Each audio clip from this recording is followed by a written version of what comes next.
झनक में आने वाले एपिसोड्स में बहुत ही दिलचस्प और रोमांचक घटनाएं होने वाली हैं। हाल ही में हम देख चुके हैं कि झनक के जीवन में कई मोड़ आ चुके हैं और अब एक और बड़ा ट्विस्ट सामने आने वाला है। इस ट्रैक में अनिरुद्ध और झनक के बीच एक बड़ी मुलाकात होने वाली है जो दर्शकों के लिए बेहद खास होगी। अनिरुद्ध आखिरकार झनक के ससुराल पहुंच चुका है और यह दृश्य काफी दिलचस्प होने वाला है। लंबे समय से चल रहे सस्पेंस के बाद अनिरुद्ध झनक के घर पहुंचते हैं, लेकिन झनक इतनी घबराई हुई है कि वह समझ नहीं पा रही है कि क्या होगा। वह इस बात से डर रही है कि यदि अनिरुद्ध ने उसका चेहरा देख लिया तो क्या होगा, लेकिन झनक के पास कोई और रास्ता नहीं है क्योंकि अब उसे मुंह दिखाई की रस्म पूरी करनी है और उस दौरान उसे घूंघट में रहना होगा। रस्म की शुरुआत के दौरान झनक को अपना चेहरा नहीं दिखाना चाहिए, इसलिए वह तुरंत अपना घूंघट तान लेती है। तभी अचानक विवान से यह सुनने को मिलता है कि अनिरुद्ध आ चुका है और जैसे ही झनक को यह खबर मिलती है वह पूरी तरह से चौंक जाती है। अनिरुद्ध की आवाज सुनते ही वह एक पल के लिए स्थिर हो जाती है।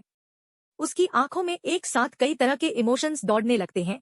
वह इमोशनल हो जाती है, साथ ही वह डर रही है कि यदि अनिरुद्ध ने उसका चेहरा देख लिया तो क्या होगा। झनक पूरी तरह से घबराई हुई है क्योंकि वह किसी भी हाल में अपनी पहचान नहीं उजागर करना चाहती है।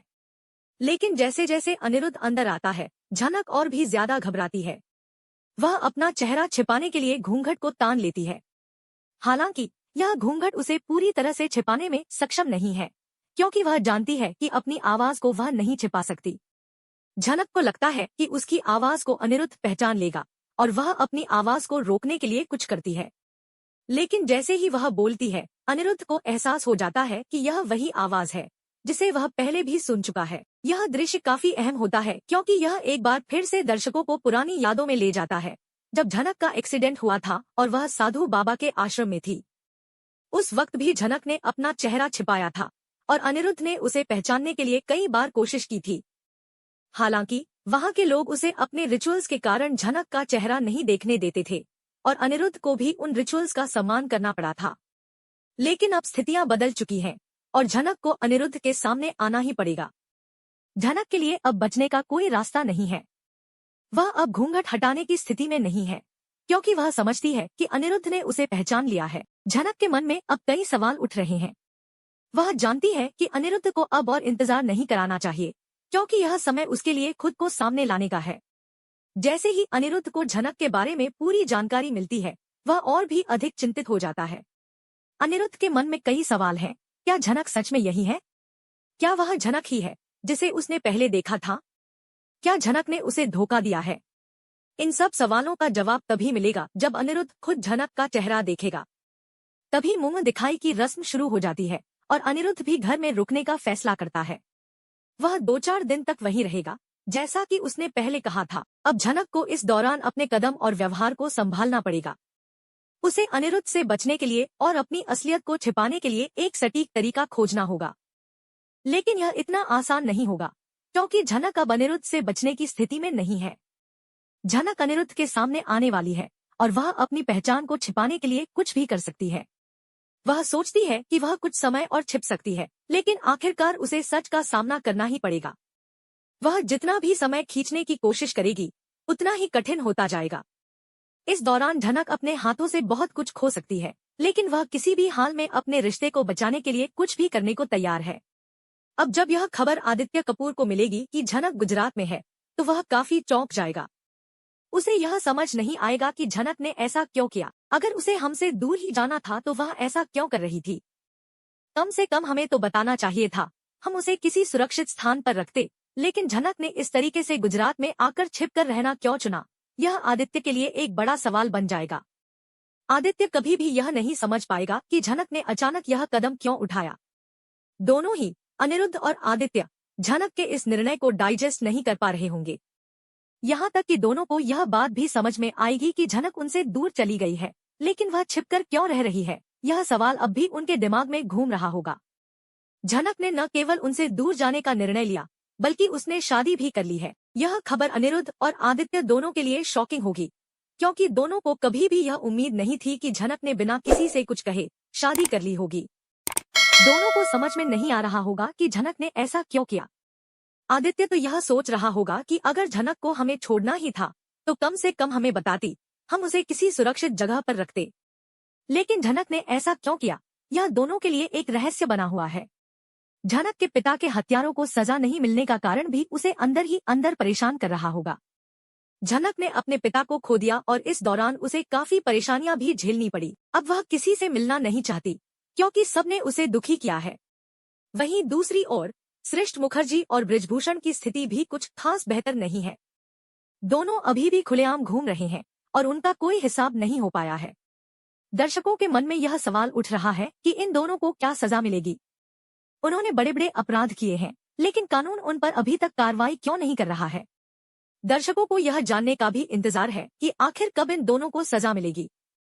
इसके अलावा शो में एक और दिलचस्प मोड़ आ रहा है।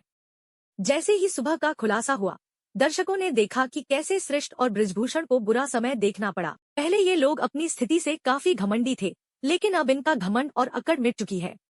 जब से लालन ने घर में कदम रखा है, इनका पूरा साम्राज्य मिट्टी में मिल चुका है।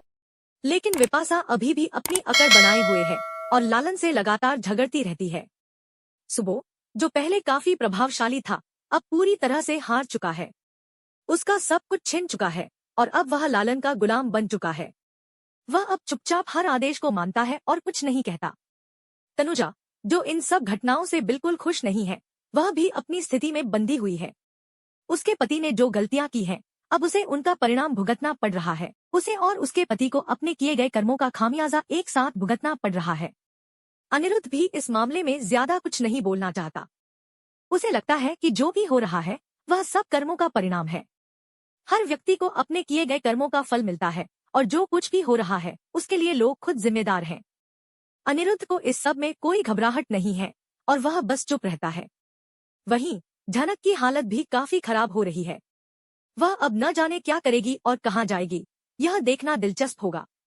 अनिरुद्ध को यह देखकर बुरा लग सकता है कि झनक ने इतना बड़ा निर्णय लिया और अब वह छिपकर रह रही है।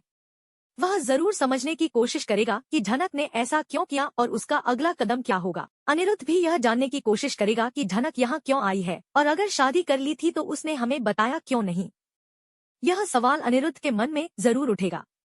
अब जब यह सवाल अनिरुद्ध के मन में उठने लगेगा तो डॉक्टर विवान भी इस बारे में जानने की कोशिश करेगा।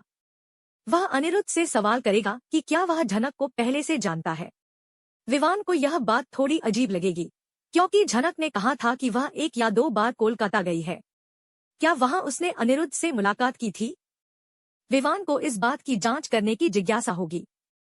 हालांकि जब विवान सीधे अनिरुद्ध से पूछेगा तो अनिरुद्ध साफ मना कर देगा कि वह झनक को नहीं जानता। इस समय अनिरुद्ध को खुद भी नहीं पता कि झनक यहाँ क्यों आई है और क्यों उसने अचानक शादी कर ली।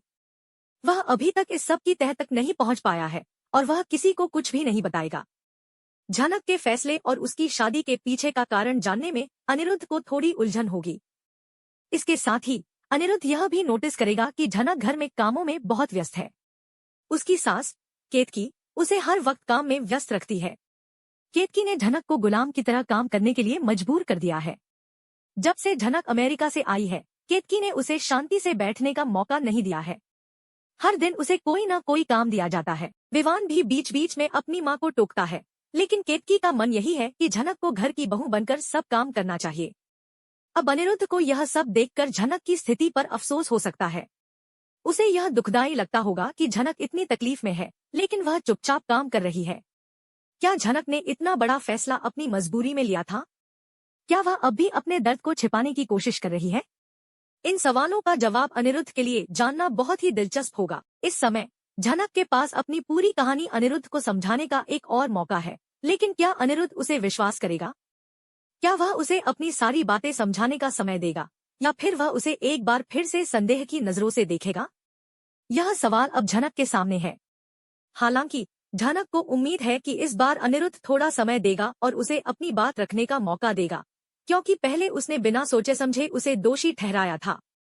इस सब के बीच अनिरुद्ध को यह भी जानकारी मिल सकती है कि झनक अभी भी उसके पास है और वह पूरी तरह से उसके सामने आ चुकी है। अब उसे यह निर्णय लेना होगा कि वह झनक को अपना चेहरा देखने का मौका देगा या फिर उसे छोड़कर चला जाएगा। इस समय झनक को अपनी सच्चाई को साबित करने के लिए एक और मौका मिलेगा, लेकिन इस बार क्या अनिरुद्ध उसे सुनने के लिए तैयार होगा, यह देखना बहुत ही दिलचस्प होगा।